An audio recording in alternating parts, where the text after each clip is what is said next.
श्री नर्मदा पुराण अध्याय 186 कनखलेश्वर तीर्थ महात्म्य वर्णन। ओम नमो नर्मदाये। मुनिश्रेष्ठ श्री मार्कंडेय वदले, राजा त्यानंतर उत्तम कनखल तीर्थास जावे। तिथे गरुडाने श्री शंकराचे पूजन करून तप केले। हे भरतवंशोत्पन्न राजा, गरुडाने जन्मापासूनच दिव्य शतवर्ष तप जप केल्यामुळे त्यांचे कृश झालेले शरीर पाहून श्री शिवशंभू महादेव त्याच्यावर प्रसन्न झाले। मनासम वेगवान विनीतानंदन गरुडाला श्री शिवशंभू महादेव म्हणाले, महाभाग, मी तुझ्यावर प्रसन्न झालो आहे। तू मला वर माग, मी तुला त्रैलोक्यात दुर्लभ वर देईन। तेव्हा आकाशात उडणाऱ्या गरुडाने सांगितले, मी श्री विष्णूंचे वाहन आणि पक्ष्यांचे स्वामित्व इच्छितो। आपण प्रसन्न झाल्यावर मला हे सर्व प्राप्त होईल असे माझ्या बुद्धीस वाटते।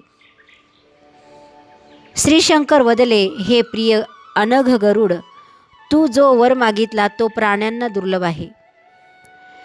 देवाधिदेव श्री विष्णूंचे वाहन तसेच पक्ष्यांचे स्वामित्व अतिशय दुर्लभ आहे। तू जाणतोस की चराचराने पूर्ण हे संपूर्ण त्रैलोक्य श्री नारायणांच्या उदरात आहे। त्या श्री नारायणाचा भार सहन करणे तुला कसे शक्य होईल? तुला ते जमेल का? त्यांनीच त्रिभुवनात चराचर सहित इंद्रांची स्थापना केली, तेव्हा दुसऱ्याला इंद्रत्व कसे मिळेल? हे अतिशय दुर्लभ आहे। पण माझ्या वचनानुसार तू निसंशय त्रैलोक्य धारण करणारे शंखचक्र गदाधारी श्री विष्णूंचे वाहन तसेच पक्ष्यांमध्ये इंद्र होशील। गरुडाला असा वर देऊन भगवान श्री शंकर अंतर्धान पावले। राजा ते निघून गेल्यावर अरुणाचा कनिष्ठ बंधू गरुडाने मुंड मालांनी अलंकृत, स्मशानात राहणारी बहुभूतांनी समन्वित, योगसिद्धी प्राप्त मांस व आसव प्रिय योगिनी श्री चामुंडा देवीची आराधना केली। गरुडाने केवळ ध्यान करताच ती प्रत्यक्ष प्रगट झाली। जालंधर, कौलीन शिवाय उड्डीश येथे जी सिद्धी आहे ती सर्व सिद्धक्षेत्र भृगु क्षेत्रात स्थित आहे। तिथे ती श्री चामुंडा देवी सदैव स्थित आहे। तिथे त्या देवीचे योगक्षेमार्थ ऋषी व देवाने अतिशय स्तुती केली। हे राजा, विनीतापुत्र गरुडाने श्री चामुंडा देवीला वैदिक व लौकिक स्तोत्रांनी भक्तिपूर्वक प्रसन्न केले। गरुडाने तिची स्तुती केली, ती कशी ते ऐक। ती ओंकार स्वरूप त्रिगुणातीत रूप अथवा अ विष्णू, उ शिव, म ब्रह्माची शक्तिरूप आहे। क्षुधार्थ कंठाची, नवरक्त युक्त मुखी, प्रेतावर पद्मासनात स्थित, भूतवृंदासह पितृवन स्मशानात निवास करणारी शूलधारी देवी क्रीडा करते।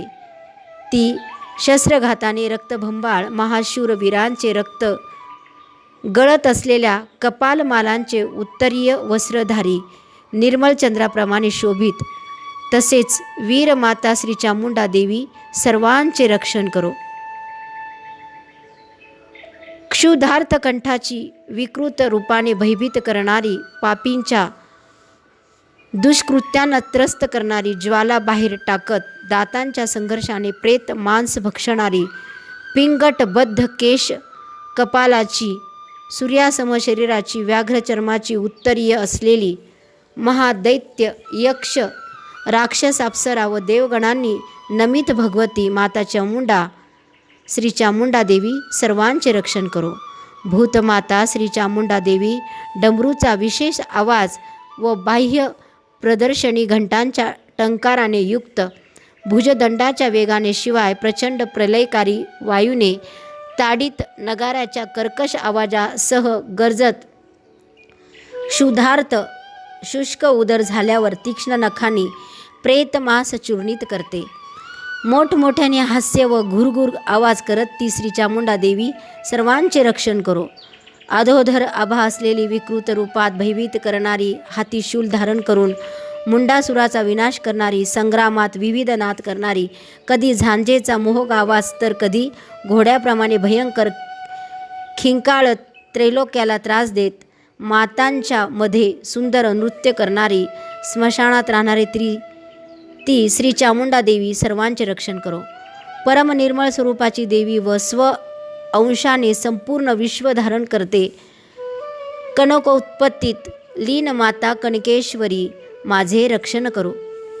हिमालयापासून उत्पन्न दयेचा अमल झाल्यास निज स्वरूपाचे दर्शन देणारी शिवप्रिय कल्याणकारी कनकेश्वर देवी माझे रक्षण करो. ती देवी अनादि जगताची आदी आहे. ती रत्नगर्भा, धनप्रिया, चक्रयुक्त हस्त असलेली कमलधारिणी माता कनकेश्वरी माझे रक्षण करो. सावित्री, गायत्री, पार्वती, सरस्वती तसेच लक्ष्मी रूप होऊन स्मरण करणाऱ्या भक्तांना सुख देणारी माता कनकेश्वरी माझे रक्षण करो.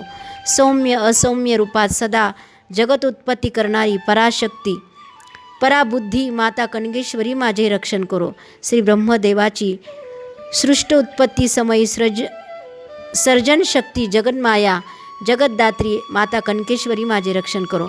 विश्वपालनात श्री विष्णूंचे पालन शक्ती व काम उन्मत्त करणारी मुख्य कनकेश्वरी माझे रक्षण करो.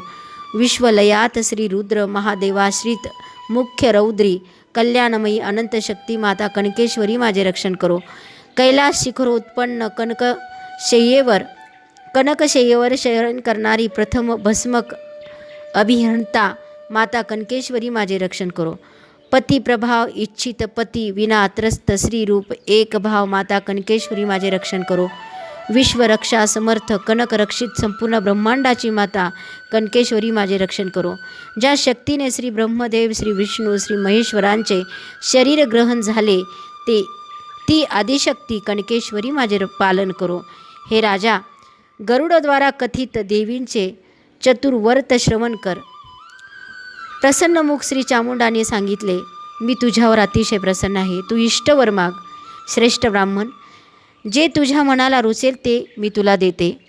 गरुडाने सांगितले, हे देवी, मी तुझ्या कृपेने अजारमर व असुरांद्वारा अतिरस्कृत तसेच इतरांना अजिंक्य व्हावे. हे देवी, तू या तीर्थाजवळ नित्य राहावे. श्री मार्कंडेय म्हणाले, असेच होईल. असा वर देऊन देवगण स्तुती करत असताना भूतगणांनी घेरलेली श्री चामुंडा देवी आकाशमार्गाने निघून गेली. राजश्रेष्ठ जेव्हा श्री लक्ष्मी देवीने उत्तमपूर स्थापित केले तेव्हा देवीचा अनुमान घेऊन तिला संपूर्ण कार्य सोपवले. श्री लक्ष्मी देवीने म्हटले, हे देवी, सर्वांचे रक्षण करण्याकरता शिवाय योगक्षेम साधनेकरता नित्य तुला माझ्या नगराचे रक्षण करायला हवे. त्यानंतर गरुडसुद्धा तिथे स्नान करून तसेच कनकेश्वरी देवीची पूजा करून तिथेच तीर्थक्षेत्र संस्थापित केल्यावर उत्तम आकाशमंडलात निघून गेला. जो त्या तीर्थात स्नान करून पितृदेवतांचे पूजन करतो ना, तो सर्व काम समृद्ध यज्ञाचे फल प्राप्त करतो. जो गंधपुष्प आदीने कनकेश्वराचे पूजन करतो त्याची योगपीठात होणारी योग ऐश्वर्य सिद्धी या तीर्थक्षेत्री होते.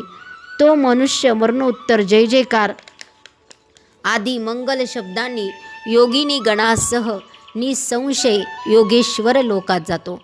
हा श्री स्कंद पुराणातील रेवाखंडाच्या पूर्व भागातील कणखलेश्वर तीर्थ महात्म्य वर्णन नावाचा 186वा अध्याय पूर्ण झाला. ओम नमो नर्मदाये.